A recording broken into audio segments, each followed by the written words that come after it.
Welcome to the Ingleside Reviews, Innovators Unveiled. We're thrilled to take you on a monthly journey into the minds behind the most cutting-edge products hitting the market today. From the coolest gadgets lighting up your Instagram feeds to groundbreaking services revolutionizing our daily lives, we're here to spotlight the innovations and, more importantly, the innovators. So gear up for an energetic and informative ride as we delve deep into the stories, the challenges, and the triumphs of the creative geniuses shaping our future. This is Ingleside Reviews, Innovators Unveiled.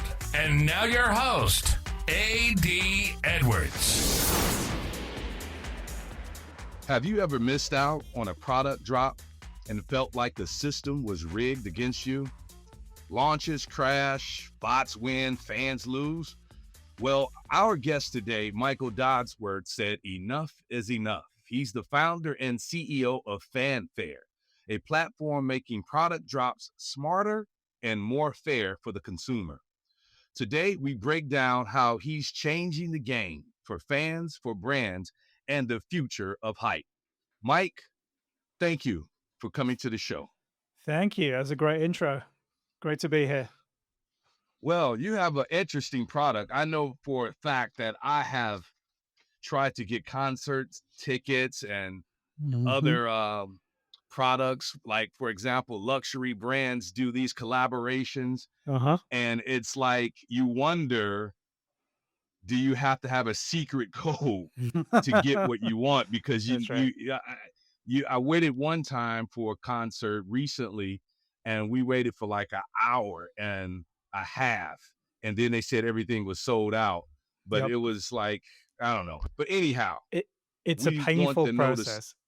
Yes. And we want to know what's the story, what's the science behind it? How does all this work? So tell us a little bit about your background. Take us to the beginning. What inspired you to start Fanfare, and what problems were you trying to solve? I mean, my frustrations, the origin story of Fanfare really is what you talked about. It was kind of death by 1,000 cuts. For me, every time I went to buy anything that was scarce, anything that there was high hype around, anything that was anticipated, the process was just terrible. It was really painful and frustrating. And it seemed like there should be a better solution to this.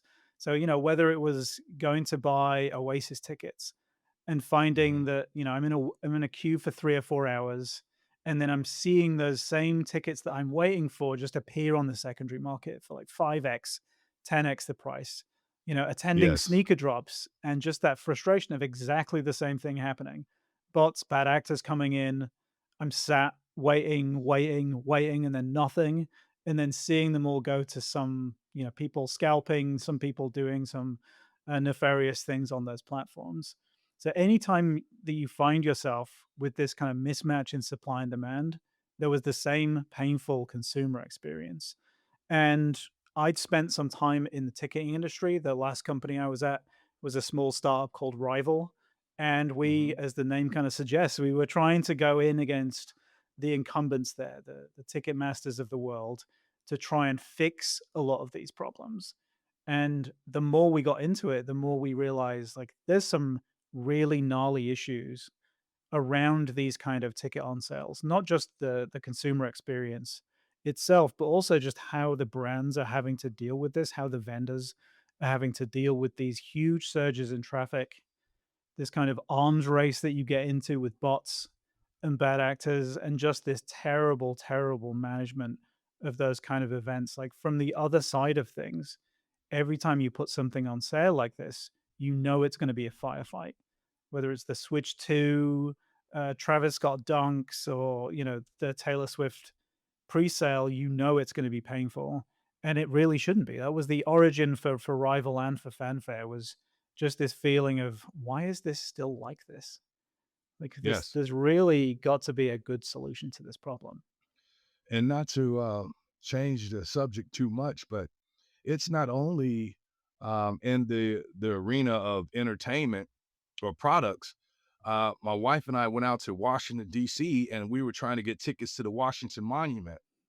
And as soon as they launch, they tell you that they make the tickets available 24 hours before, That's right. uh, and you go online and soon as they tell you, they send you an alarm.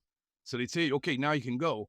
And as soon as you get there, it's sold Yeah. out. But when you show up at the monument, you have these scalpers have like 20 tickets. So I'm like, Yeah. how did they get these tickets?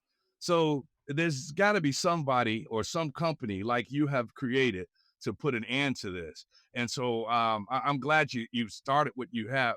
But I have a question. You worked at Salesforce, you worked at Ticketmaster. Hmm. Did you learn things there that you used when you started Fanfare? Yeah, absolutely. So I'm an engineering. I have an engineering background.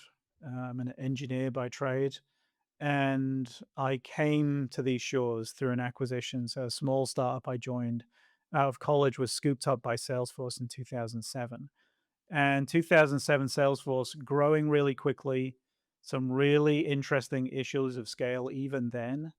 So working with incredible engineers, working at an incredible company, honestly, as they were scaling was really, really useful in seeing how you tackle these gnarly situations where you have 3 million people show up all at once, just enormous traffic spikes and having to deal with them in a graceful way, making sure you don't fall down. And then I went on to a company called Optimizely, which was kind of a medium-sized company in the Bay Area, much more focused on handling things that may occur on your site, may occur on your store, and how do you build up a customer profile around that, and how do you deal with this enormous spike in traffic you may have around events. And then through into Rival, that's where I moved to LA and kept seeing this problem, and trying to go into battle against someone like a Ticketmaster is definitely no mean feat. But absolutely, all of the engineering skills over those years, like almost like from an organizational standpoint too, like what works, what doesn't work, understanding that I was more of a startup guy than a big company person, Hmm. and having gone through the experience of been scooped up by Salesforce and then scooped up eventually by Ticketmaster at the start of the pandemic, I think set me up well for this. So was there an aha moment that you realized traditional drops and launch systems were broken systems? I mean, a death by a thousand cuts for sure. There were a few moments along the way that were very uh, large scale, very prominent events that went wrong. I think the Taylor Swift presale happened pretty early on in the fanfare Hmm. journey, and that was such a huge moment because not only did you anger the fans, you actually angered the artists. Like Taylor Swift had responses pushed out through her people saying they told us it was going to be fine. They told us they were ready for this and they weren't. They Yes. failed. They put people through this horrendous process for something that should be an amazing, joyous thing. And it's a painful experience. And I feel like the fans have been mistreated. And then there were congressional hearings about Ticketmaster wanting to break Ticketmaster's bond with Live Nation. Like, that's a really bad day if you're Ticketmaster. Not Yes. only do you have all of this negative attention around you, now you also have someone with an enormous audience pointing to you and saying to their fans, here's the problem. Like, this was not me. This was this vendor over here that's treating you poorly. So yeah, that was a big moment for me. That for sure helped when I was hitting the road and pitching and doing the raising capital and so on. It was such a prominent example at the time, and it's still things Yes. that like people remember. That people remember when Ticketmaster fell I over. remember that as well. I may be incorrect in my assumption, but if I remember correctly, I think those who had American Express cards had like some kind of um, uh, not a jump on the line, but they could get their tickets earlier. Now, does these promotions that these credit card companies or other companies do they impact the ticket sales on a whole? How does that play into what you're doing? Yeah, it's really interesting with ticketing in that so many things happen before the actual general on sale that people maybe aren't aware of. So, for example, if you're buying tickets to a team game, like if you're buying Rams tickets, for example, a lot of those tickets will already be sold to third parties. They'll be sold by the team to brokers. And it's a way for the teams to try and mitigate some risk because maybe their team does well, right? In which case, ticket sales are up. They can charge more for those. Maybe they get into the playoffs and so on.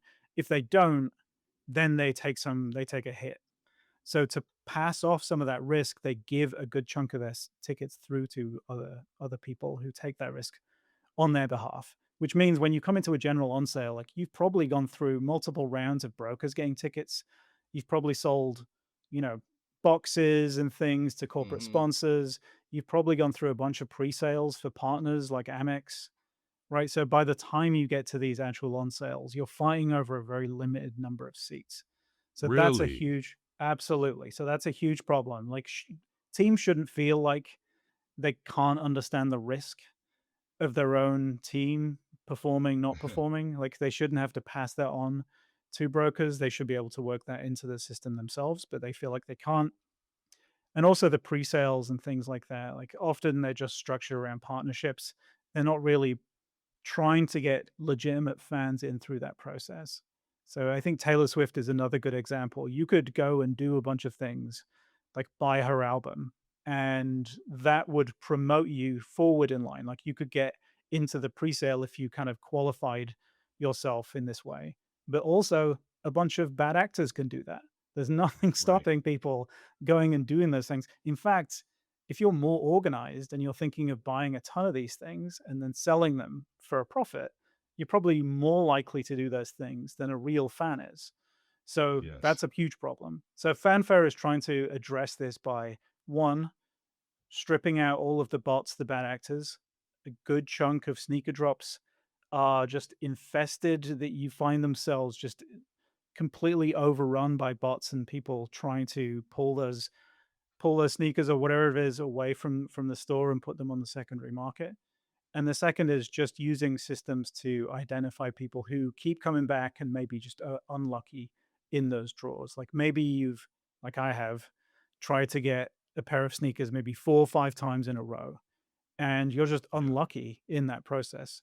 The brands tend not to know who you are because you just bailed on the process, right? You tried to get through, you failed, you moved on. Like the brand knows everything about the people who were successful. They really know nothing about the people who were just unlucky in that. So Yeah, we this is try and true. yeah, we try and channel that information and say, you know what, we're going to create another event, and this is going to be exclusive to people who failed 5 times.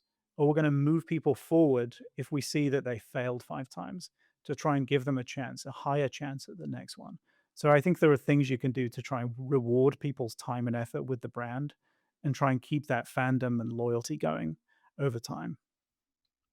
So when it comes to what you're doing, it's very you have to have a strategy when you're going up against these big companies and you're dealing with these large companies like Ticketmaster. Yeah. How did the rival ticketing acquisitions shape your thinking about high demand digital events? Did that impact your plan going forward? I mean, I went in frustrated with live event ticketing. Like everyone who joined Rival had some horror story. Like maybe they bought tickets to the US Open and they turned out to be fake tickets and they'd already booked travel or whatever. Like everyone had a story and everyone was frustrated with it. I think going in to the acquisition, this was right at the start of the pandemic and everything was shutting down. So Ticketmaster's revenue was essentially going to zero. And it felt like in that moment, now is the perfect time when people are not reliant on your platform to go in and fix things, right? There's an opportunity here whilst you've kind of there's no water going through the pipes to make the changes necessary to improve the situation. And it became pretty clear that was never going to be what Ticketmaster focused on, and they really, because of their position in the market, they didn't feel incentivized to go and fix some of the issues that like everyone feels when they go through one of these processes. So that for me was like the frustration grew, it didn't lessen through the acquisition. And then I kept seeing the same issue just again and again, not just in live events, but also retail, like in person too at the start of the pandemic where things were scarce, lines around the block for simple items. Like that was a painful process that I think needs a better solution. Michael, you were gainfully employed working with Salesforce, Ticketmaster, and other companies, and you decide to become an entrepreneur. For our listeners and our viewers, what fears or doubts did you have when you first came up with the idea of launching Fanfare? And how did you push through those fears and doubts? Yeah. I mean, it seems like such an insurmountable. I'm a first time founder too, so it's not like I'd been through this process multiple times and understood what was necessary. So I think I'd built up, I feel like, enough chops. I'd been working hard. I'd been trying to understand not just the engineering side, but also the business side as we went through some of these startups.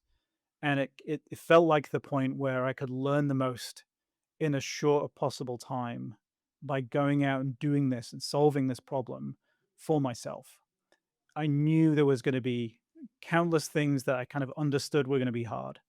So pitching, like raising money, like all of those things were going to be hard. But then there's countless things that, the known unknowns. Like there's a bunch of things out there that I know are going to be difficult that I don't see right now. My belief was you just need to put one foot after the other. You have to Mhm. kind of believe in the process. I work hard, Yes. and knowing that, I can just reach out, find people who can supplement what I can do. I can learn things along the way, but I know that if I keep going at this, that I'll get there. And, I think when you look at a thing like this, it just seems like this, insurmountable mountain that's in front of you, but just realizing you can just pick off like the next thing that you need to get to and then just focus on solving that problem or getting to that particular point, and then the next and then the next and then the next. And that's the way Right. I think you Right. get to the top. You don't If you focus on the whole, you won't start, It's right? Because overwhelming. it's a completely overwhelming. Yeah, that makes sense. So you started the company, Hmm. and now you're going with Fanfare. So for those who are unfamiliar with Fanfare, can you tell them why this site is different than traditional e-commerce or ticketing platforms? So yeah, we're set up just for the experiential commerce is what we're referring to this as. So anytime you want to, as a brand, create a moment, like a memorable event for the brand, and that might be a product launch, a drop, maybe it's a pop-up, maybe it's something in real life where you want to kind of bring people into the brand, have a communal moment with those brands and with your consumers. And, right now, there's no real infrastructure for doing that. So if you want to do something like this, if you want to do a product drop, for example, the way that we find most brands trying to do this is just sticky tape and bubble gum. They just take a bunch of stuff from over here, a bunch of stuff from over there, and kind of stick them together and then cross their fingers to hope it works. And if you've been through a drop like that, you know it never works, right? Things fall Right. down, things go badly, and then when you've created these moments for a launch, when you've created some anticipation around a product and you fail, it's way worse in terms of customer frustration. Like they will immediately head to Instagram or X or wherever it is they go to give you some bad press, right? So Yes. it, it's What's the saying is absolutely, you never get a second chance to make a first impression, right? absolutely. And yeah, I've seen creators, artists who will have some piece that they want to launch. They go through it's like stuff there's like love and attention has been poured into the products they're putting out there. Maybe it's taken months, maybe over a year to get this in place. And then at the final hurdle, something will go wrong with the process. Either it's the vendor falls over unexpectedly, or they've raised so much attention that they have this issue with bots and bad actors coming in and ruining the process. So now this this thing that you've poured so much into is spoiled, right? And in your Hmm. consumers' eyes, you failed them. And Right. that's really rough to see people go through a painful moment like that and knowing like it's just in that last 5% where everything unwound.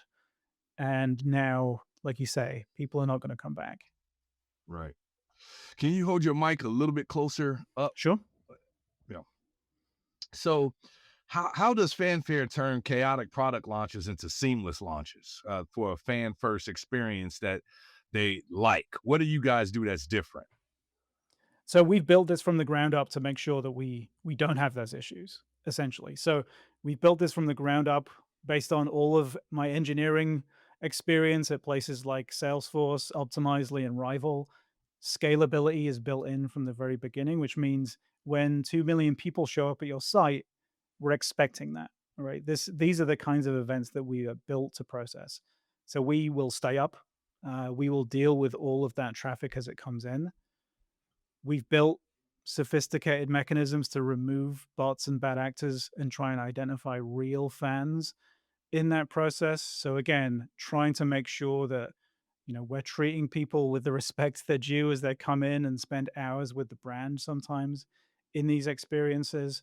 And then we're also capturing all of that useful information so you can go on and create additional experiences using that data. So all of the people who fail to get whatever it is, a sneaker, live event tickets, whatever it is, you can come back and you can use that to either move them forward in line the next time, keep their position in line if it's a wait list, or just, try and bring them into an exclusive experience just for them. So it's all done under apparently the profile of the visitor, the user.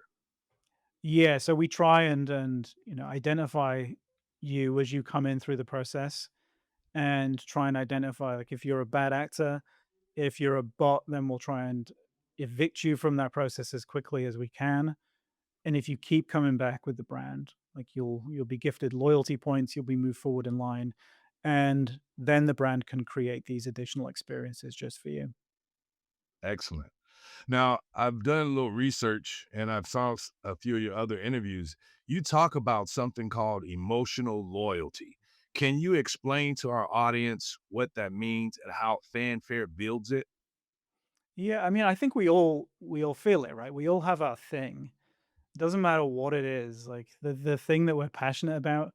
Sometimes people don't get it. Like it's just a kind of quirk or something that's unique to us, but we all have them, right? I have a bunch of, you can't see it in the background. I have a bunch of mechanical keyboards back there.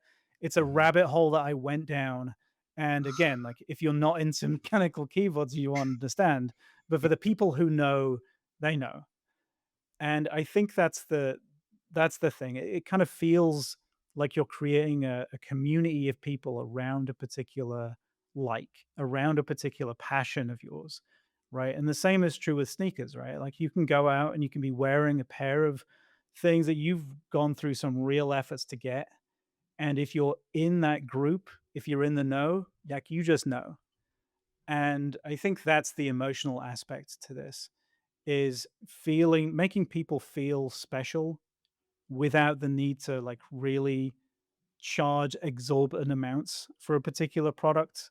Like you mentioned Yes. luxury at the start, but like, you can raise this kind of fandom and anticipation around a launch without creating something that's super expensive, right? Like if Nike wants to launch a pair of like a collaboration with someone, they tend not to bump the price. They'll still be like $200, $250, right? They But may on the go on the secondary, secondary market. Oh yeah. yes. Oh, Yeah, it's ridiculous. absolutely. Like they're charging below market value knowingly. Like they're Right. doing this to create a sense of community, to create some anticipation around your products. Like if you were just going through like ecom 101, you would for sure try and bump the price, right, until you reach market value. That's what you're supposed to do. But these are more around creating loyalty and creating fandom. So they're generally priced below what the market value of them is. Okay. Let's talk a little bit about tech and scalability. How do you prepare for millions of fans hitting your page at one time? Because in the past, I get the impression that some of these websites are not equipped at all. No. So how do you prepare for it? I mean, it's a really hard problem. I'm not gonna diminish the problem. Like when 3 or 4 million people show up plus bots, it's a really nasty issue to deal with.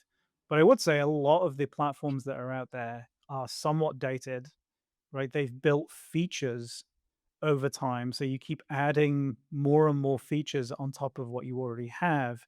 And if you've not thought about this scalability problem, this problem of just a surge in traffic coming through the site and exercising that flow, then you just build up debt in that particular area, and you end up where it's kind of like I used to have a my first car out of college was a Ford Fiesta, Okay. and it was a terrible little car. Like I love that car, but it was terrible. It used to whistle when it went above 65 miles an hour.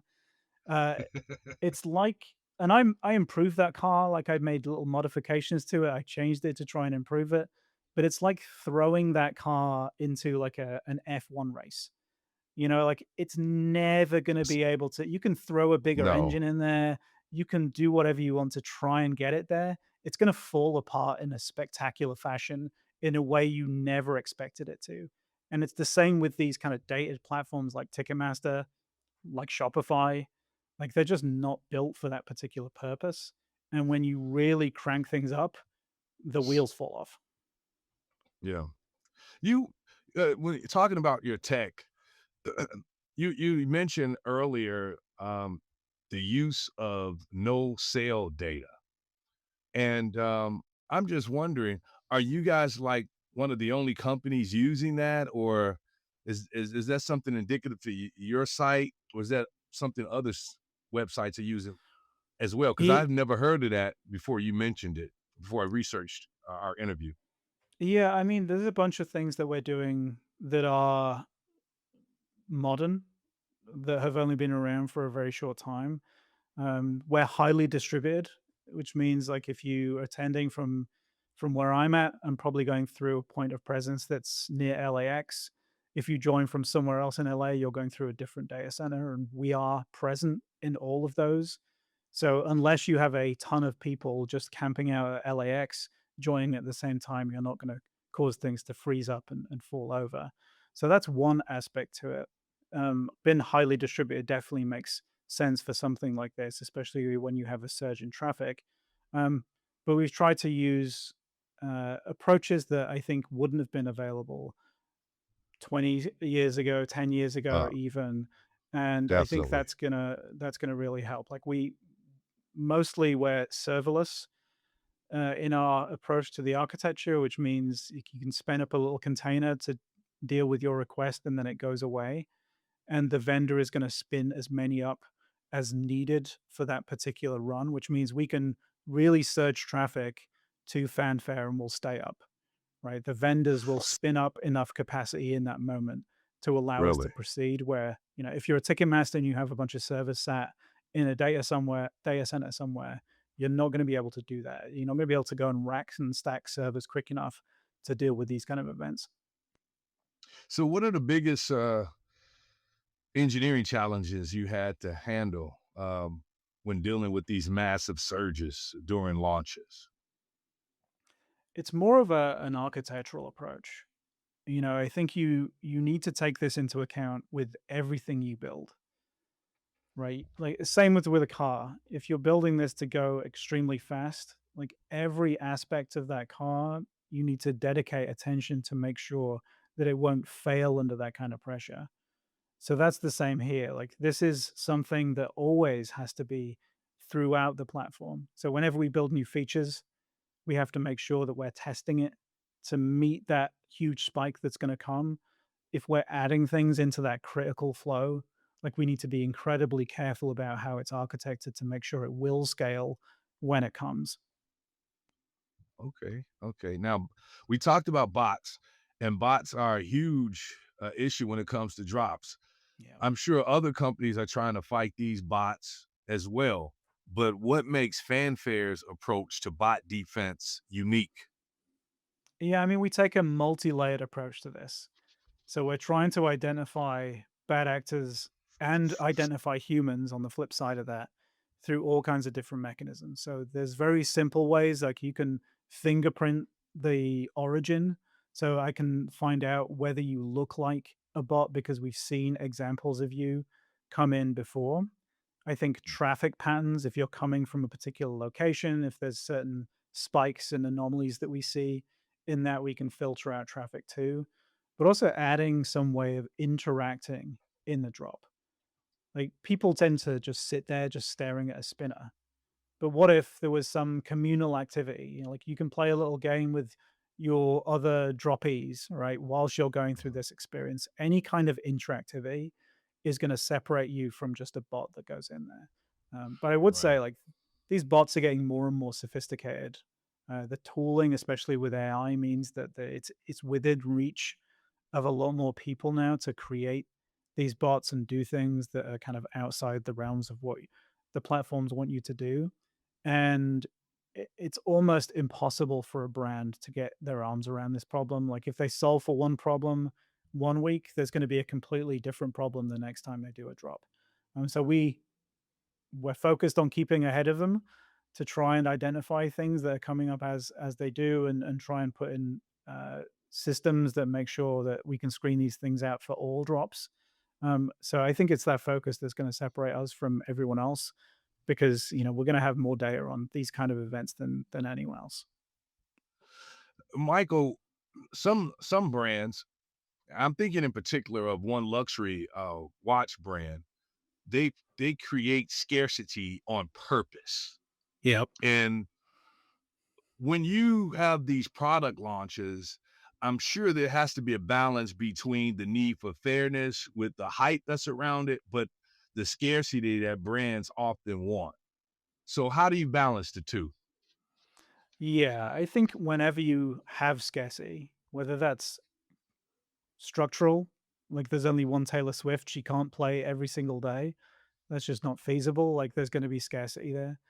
Or artificial, like you say, luxury brands especially will create the feeling of scarcity when scarcity doesn't exist. They could actually Yeah. dial up production if they really wanted to. They just choose not to. Um, Manufactured scarcity is what I call it.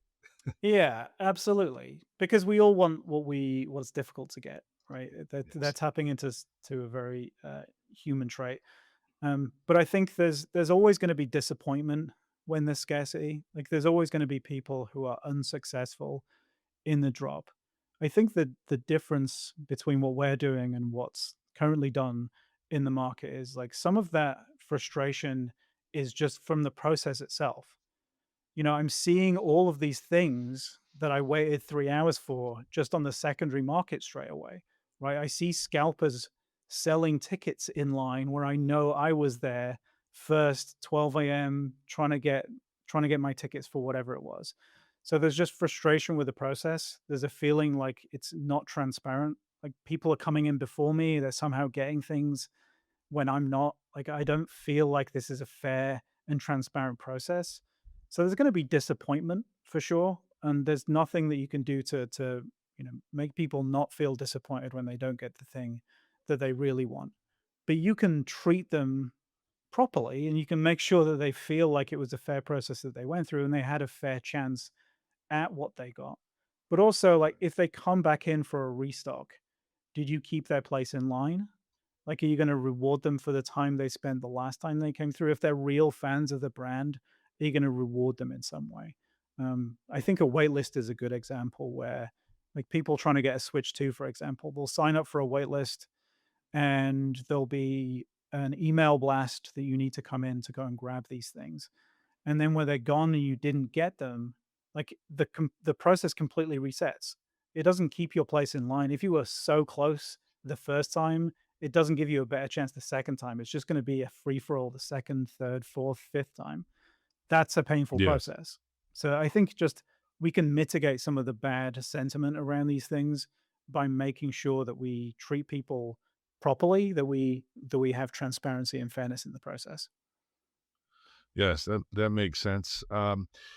You mentioned AI when you talked about the bots, how they're getting smarter.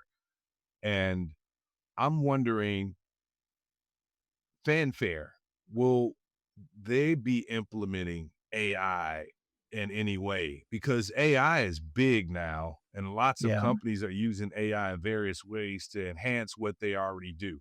Do you see a way of AI being a part of what you all do at Fanfare?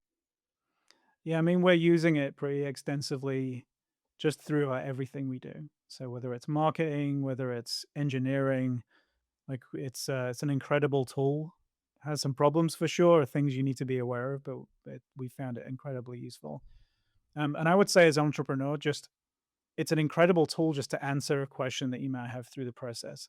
Like I would have Right. loved to have some of these tools available to me when I started because it's just maybe it's not a complete expert on a particular topic, but it can certainly answer a bunch of questions that would have taken you a ton of time to try and cobble together from a bunch of Google searches and maybe it's out of date, maybe like all of those things would have been painful and it makes those processes a little easier.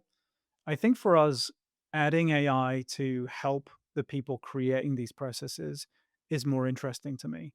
So, being able to allow you to craft an experience by just prompting, like maybe you have existing examples of things that you want to pull in and you want it to craft an experience using those examples or been able to ask questions of the data that we collect.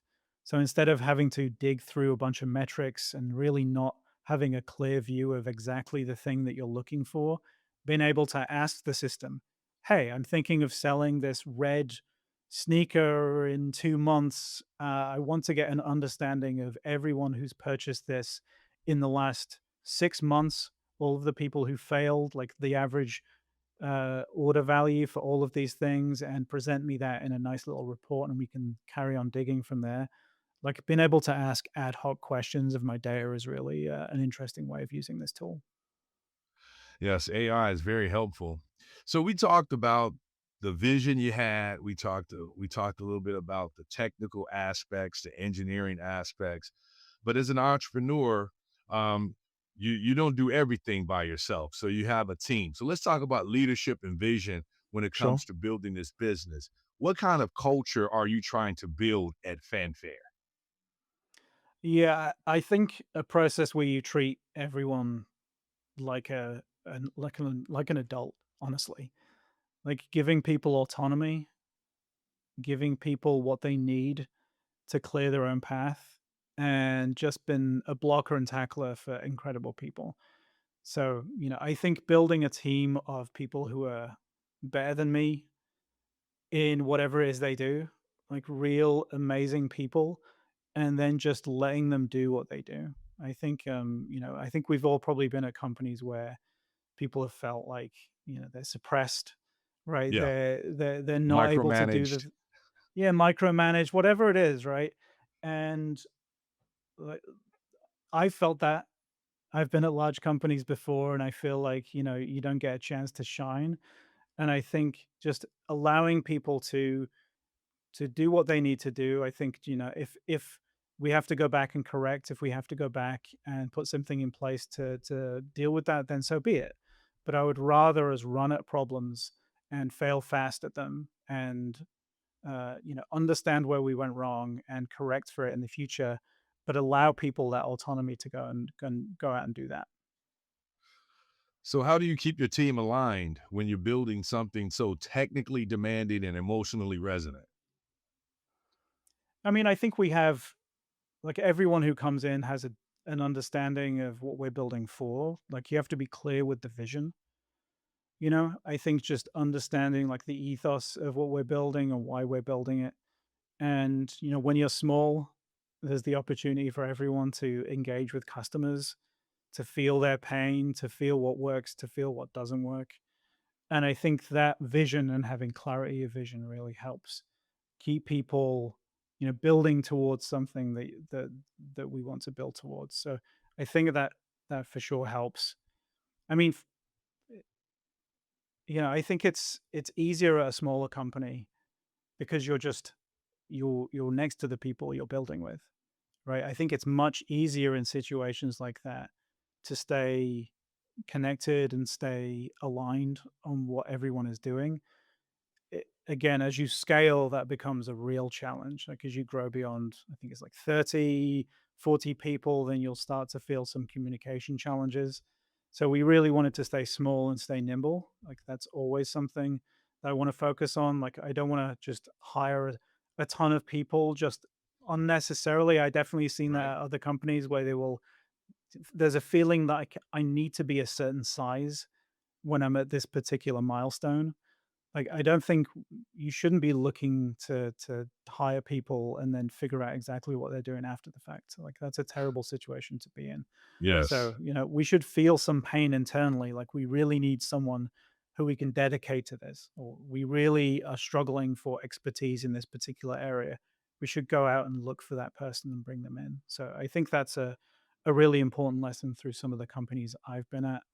But yeah, like trying to keep something as big as a Salesforce on track, like it's an impossibility. It's a real I've definitely seen Mark Benioff turn the ship around, which was impressive, but I still feel like people's incentives get misaligned. You end up with some like risk aversion that sneaks in, some protection that sneaks in, and it's difficult to keep everyone going in the same direction. Right. Right. So, are there any leadership lessons that you learned the hard way that you Mm. can share?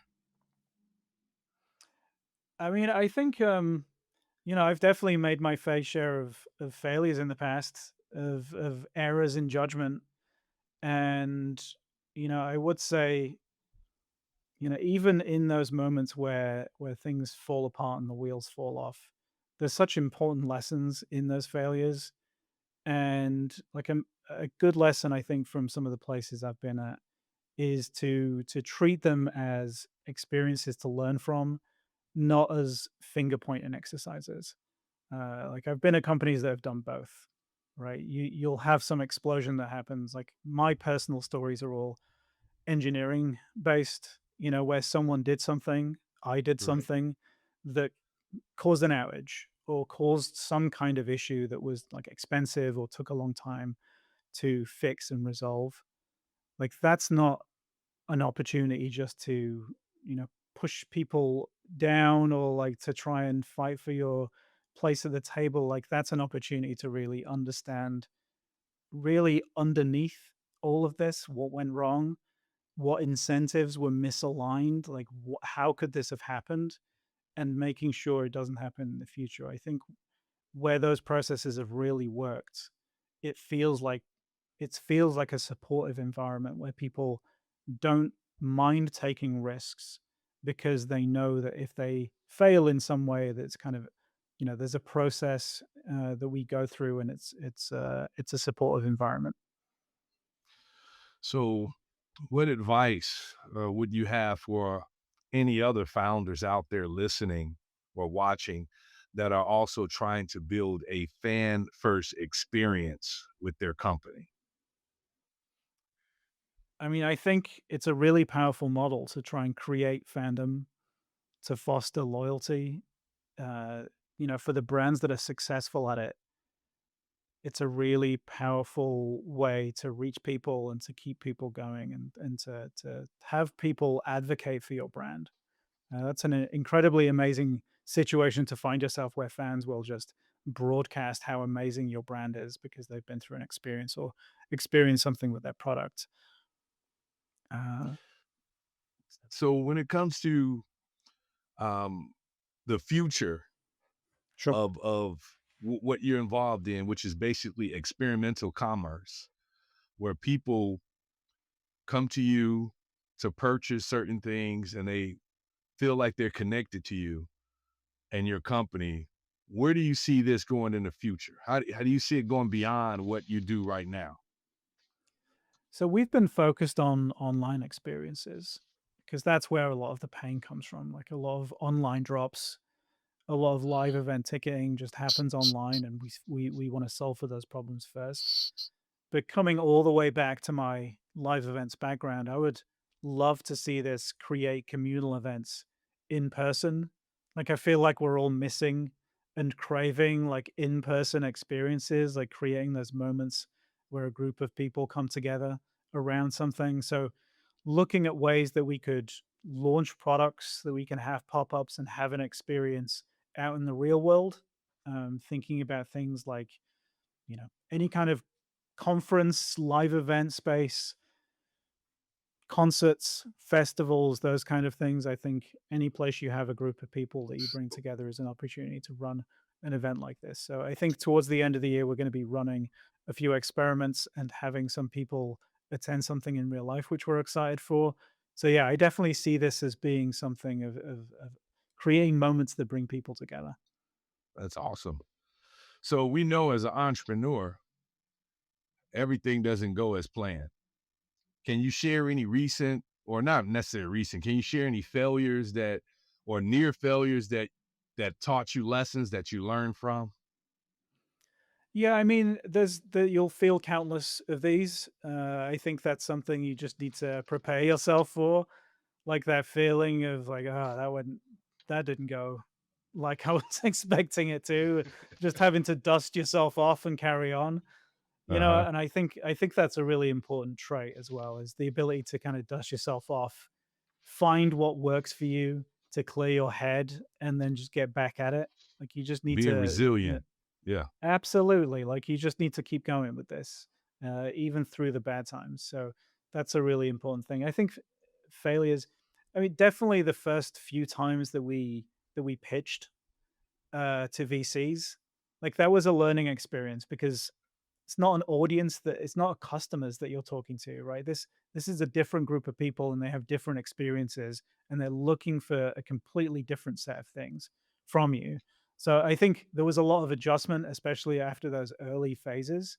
And for the people, the VCs who gave us good feedback, like that was incredibly helpful, and an important lesson. But yeah, just the whole process, start to finish, was a learning experience, good and bad. I feel like we definitely honed our message and we found a group of like incredible investors to work with. But I know from people who are going through the pain right now, like it is a painful process. And again, like you just need to be resilient to these things and just keep going. Okay. Good. That's good to know. What are what's a common misconception you think that people have about what you do? I mean, I think, uh, it's not just large brands. It's not like just the Nikes, the Adidases, the Ticketmasters who have these kind of problems. Like we see artists, creators, influencers who've built up an audience and just want to monetize the audience that they have, really struggle with these kind of events. And you see, all kinds of different categories running events like this. There's a cookie place here in LA where they'll exclusively drop every Monday. There's these luxury cookies that they send out into the world that cost a couple of hundred dollars, and like even they struggle with these kind of things. So I feel like it's not just the high volume that causes people problems. It's where you have that kind of real mismatch in supply and demand. Like you bring a ton more traffic to your site than you expect, and it always causes problems. What who would you say right now inspires you, inside or outside of tech? I think I thought about this a lot as a founder, just a feeling like it's the resilience and the just rather than those moments of inspiration, it's people who will just keep going.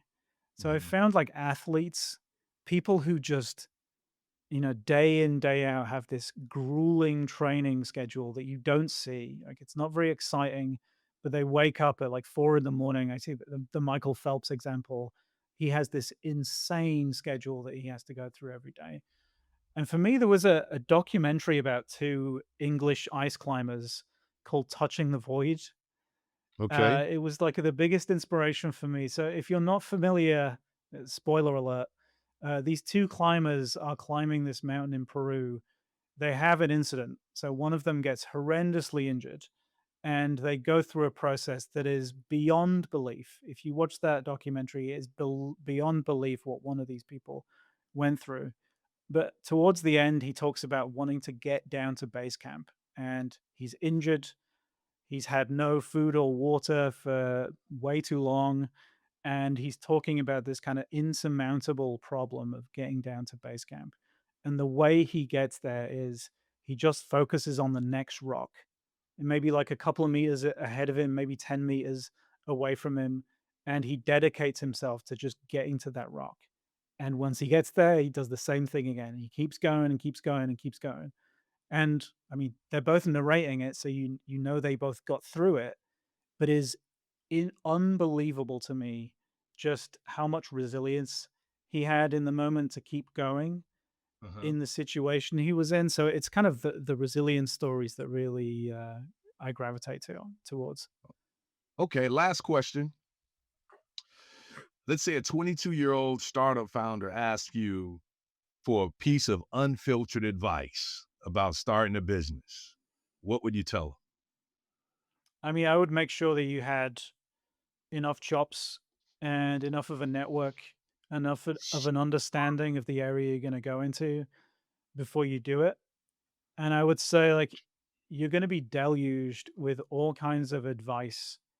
The 5 things you need to stop doing, the 10 things you should be doing, the books and the endless ways that people will push their things to you. And I would say, like, even at 22, you're kind of set in your ways, right? Probably not as much as I am at 45, but you're kind of who you are, right? And and You I still think got time at 22 to change, Mike. you do, but like a lot of your personality and traits and things like that, they're fairly established, That's true. and That's true. and I feel like you just kind of need to settle into like making the best version of yourself. Hmm. So, there may be things that work for you, there may be things that don't work for you. You cannot just take every piece of advice and try and internalize it and change yourself in some drastic way to Yeah. be that person. Like you Yes. probably won't. So like find the things that work for you, find the things that, make you like clear your head, that will make you feel comfortable, that will get you through the bad times, and just make sure you're setting yourself up properly based on the things you know about yourself. Like I think that's one of the advantages you have when you hit 45 is you kind of know yourself a little better. Like I know what works for me and what doesn't. I know when I'm starting to feel a little bit burnt out. I know when it feels like I need to take a rest and do something, and I know what's going to get me back the next day. Right. And it's not often like, you need to go for a run or you like those kind of things maybe work for you. Like maybe it's not. Maybe it's playing Mario Kart for 30 minutes and that's enough for you, right? Like just find those things that work for you and just kind of double down on those. So where can we learn more about Fanfare and about you, Michael Dodsworth, online? Yeah, so head over to fanfare.io. We have a newly fresh set of blog articles out there to walk people through the process and give examples of what works, what doesn't work, and where we've seen brands successful. I'm always on LinkedIn for my sins, so if you need to go and find me, I'm always wanting to talk about this stuff with anyone. So if you have something interesting coming up, it's Black Friday, Cyber Monday coming up just around the corner. So please reach out. More than happy to try and help. Right. Okay. Well, Michael, thank you for joining us today and sharing your insights. You've given our listeners a front row seat at what it really takes to launch at scale without losing trust or fans. And for those who are listening, whether you're a brand gearing up for your next big drop or an entrepreneur navigating high stakes moments, you now know there's a better way to deliver seamless, hype-worthy experiences. And Michael's work at Fanfare proves that fan-first tech isn't just possible, it's also powerful. So be sure to check out Fanfare. We've dropped all the links in the show notes so you can connect and learn more. Don't forget to subscribe, share, and rate this podcast. As always, keep innovating, keep creating, and never stop unveiling your inner innovator. Until next time, I'm your host, A.D. Edwards, signing off. You've been listening to Ingleside Reviews, Innovators Unveiled. Our passion is to take you on a journey into the minds behind the most cutting-edge products hitting the market today. It's an honor to have on the show the creative geniuses shaping our future.